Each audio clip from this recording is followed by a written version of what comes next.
Canelo Crawford. It's tricky. I want Crawford to win, but it doesn't look like it's going to happen. You know, I would like for that to happen, but this guy's a hard puncher. He's a smart fighter. He can move. I'm just curious. I just want to see it. I want to be there and see it. He feels like this is a ridiculous fight. He states that Terence Crawford moving up 2 weight classes. Right. I wasn't really I just didn't like the fact that Terence Crawford had to go up 2 weight classes. I just didn't really like that. I mean, Mike Tyson shares his blunt opinion on Terence Crawford stepping up to face Canelo Alvarez. Tyson says Crawford doesn't need to take this fight because he's already a legend with nothing left to prove. He emphasizes that moving up against a naturally bigger fighter is risky and could harm Crawford's legacy instead of enhancing it. Tyson respects Crawford's talent but believes the smarter move is to protect what he has already achieved by avoiding unnecessary danger. I just don't think it was a good idea. You know, I'm thinking, what would he have? I don't know. I just don't think it was a good idea. People thought they was crazy like that before. It's just that he doesn't have to do it. He doesn't have to do it. You posted the other day, there's a picture of you in a Rolls Royce, and you said that the quote is, "I can't remember how many of these I gave away." Canelo Crawford. It's tricky. I want Crawford to win, but it doesn't look like it's going to happen. You know, I would like for that to happen, but this guy's a hard puncher. He's a smart fighter. He can move. I'm just curious. I just want to see it. I want to be there and see it. Because listen, there's been upsets like that before. You know, Henry Armstrong, 124 pounds, he beat the 146-pound champ. So, you know, you never know.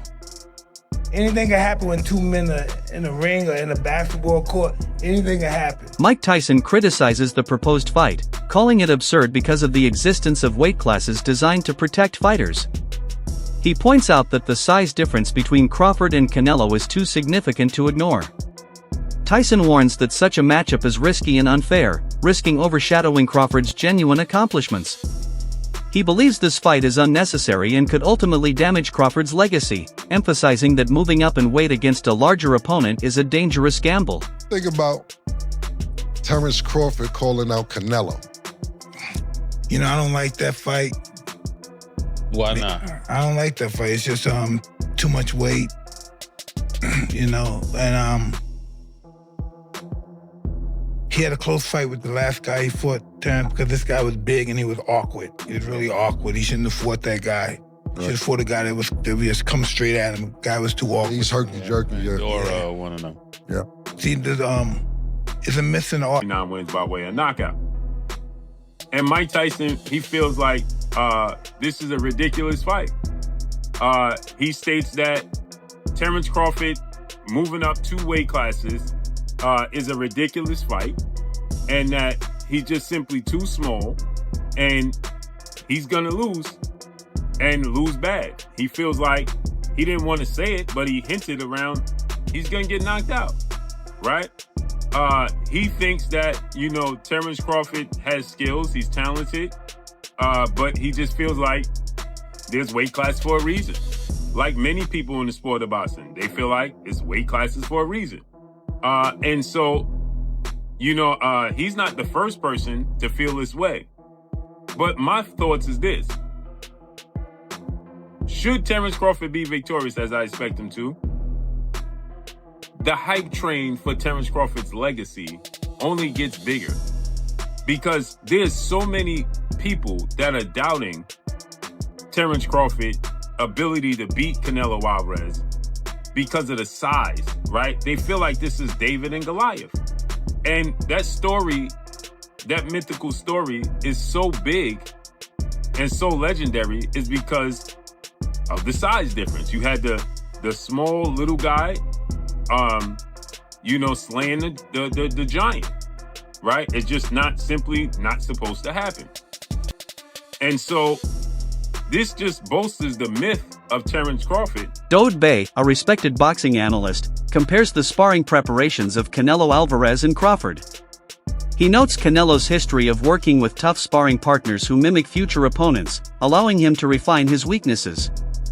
Crawford, meanwhile, is known for his adaptability and technical adjustments. However, Bay questions whether Crawford's sparring adequately reflects the challenge of moving up to face a seasoned, naturally larger champion like Canelo. He stresses that Crawford has already achieved much and that taking on Canelo adds unnecessary risk to his legacy.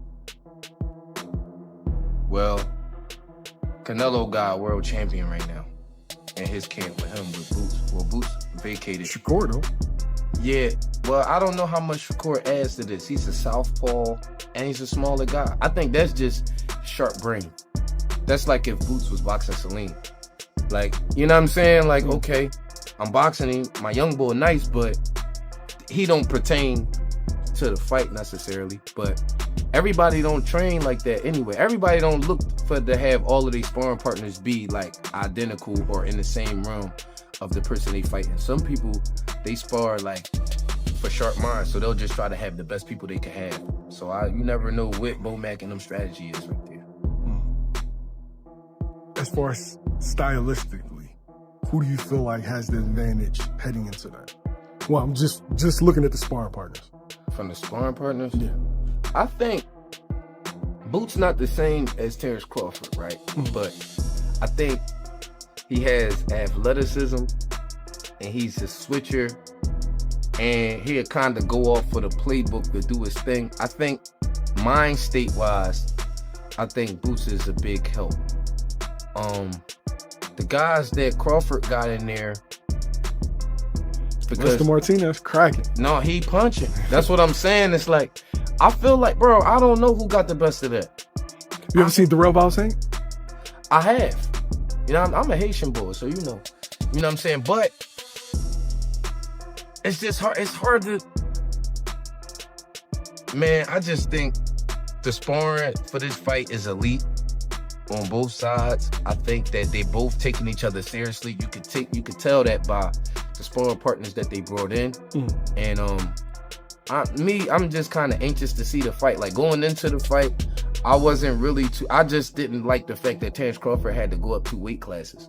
I just didn't really like that. I mean, being honest, as a black boxing fan, when I take my coaching hat off, like, no, I don't want to see our best fighter have to go up 2 weight classes. I don't like that. But you think about it and you like, well, look, first of all, I don't want to deny that man. I wouldn't want to say nothing or even have it in my heart to deny that man that kind of financial like blessing that he gonna get from fighting Canelo. Not only that, he chasing greatness. Gareth A. Davies, a British journalist, sees the Crawford vs. Canelo fight as a potential defining moment in boxing history.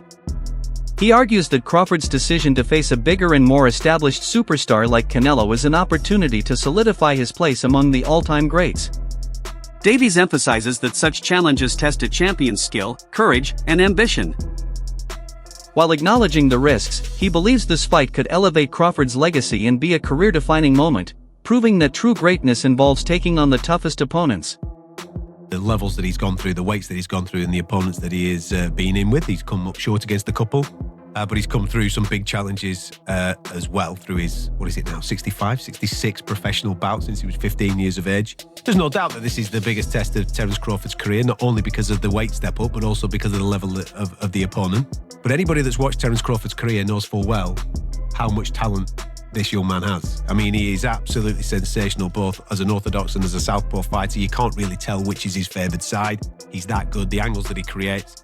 And the way that he not only dissects people, but the way that he puts his foot down when he gets somebody hurt is he's spiteful. He's truly, truly impressive. But what he also does, and this is where I think people are making the mistake with the fight with Israel Madrimov last summer in Los Angeles, was that Terence doesn't mind doing enough to win.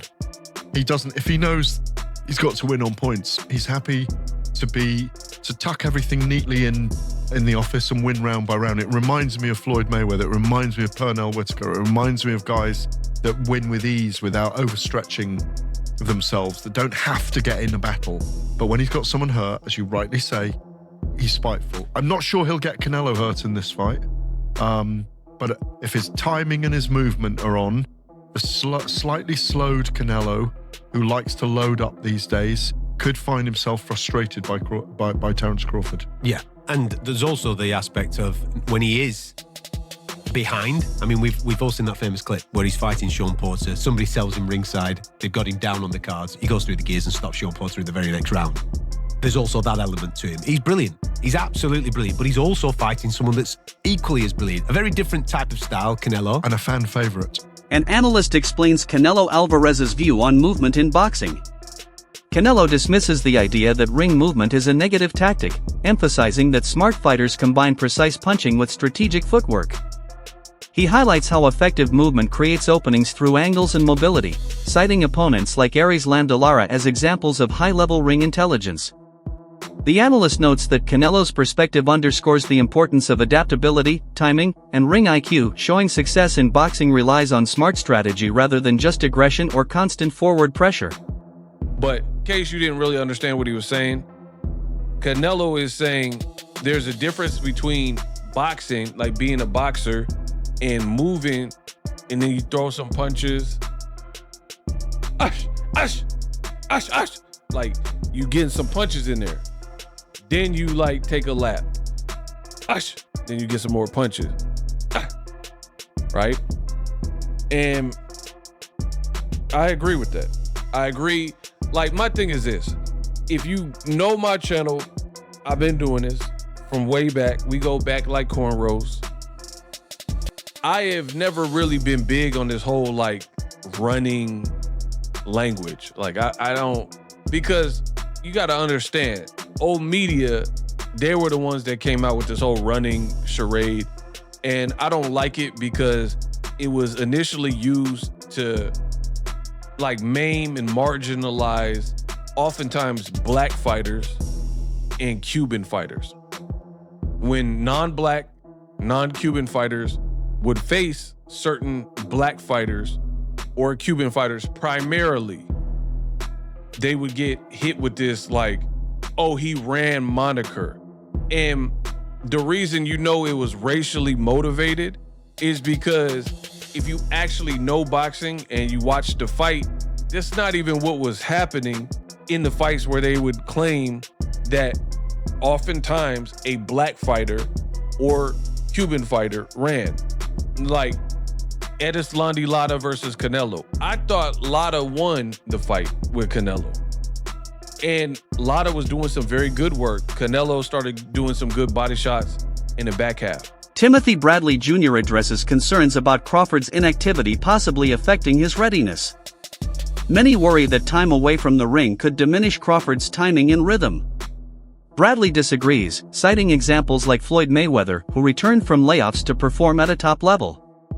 He believes Crawford's discipline and dedication to physical prep will keep him sharp. Bradley dismisses fears of ring rust, asserting that Crawford will be fully prepared and capable of delivering a strong performance despite the break.